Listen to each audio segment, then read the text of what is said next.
Netizens may napansin kay Sarah Geronimo at Matteo Guidicelli.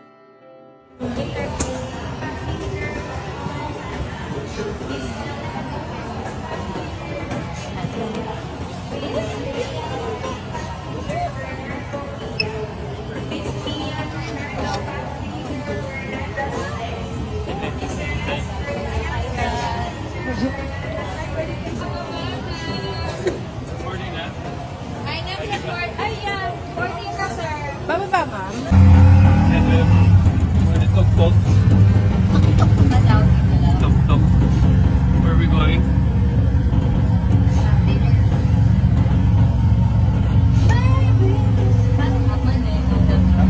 Ganda. We're in Sorsogon, our first evening in Sorsogon. Super beautiful Sorsogon. Vlogging.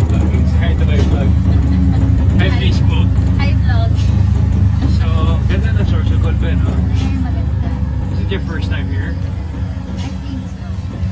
Parang ako din. Ang ganda. So, we're gonna be having dinner.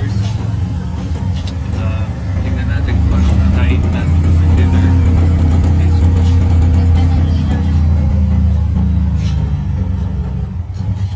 Dito tayo sa show natin bukas. Saan yung show natin? That's Chloe.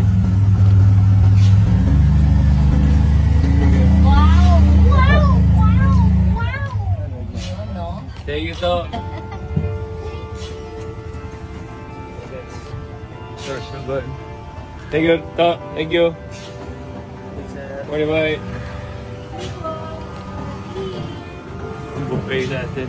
Uy! Ano? Kumusta? Kahapon niya ay spotted sa airport ang mag-asawang Matteo at Sarah dahil lilipad sila papuntang Sorsogon para sa fiesta.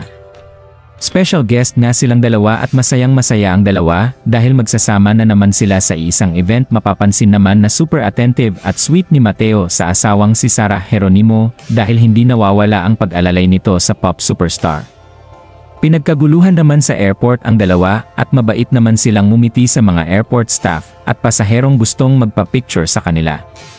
Matatanda ang inamin noon ni Sarah Geronimo na wala na siyang mahihiling pa sa asawang si Matteo dahil tila isa itong perfect husband dahil sinusunod nito ang kanyang mga gusto.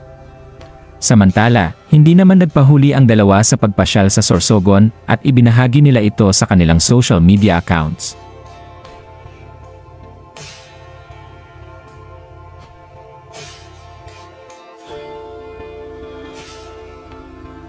Maraming salamat sa panonood at huwag kalimutang mag-subscribe for more videos.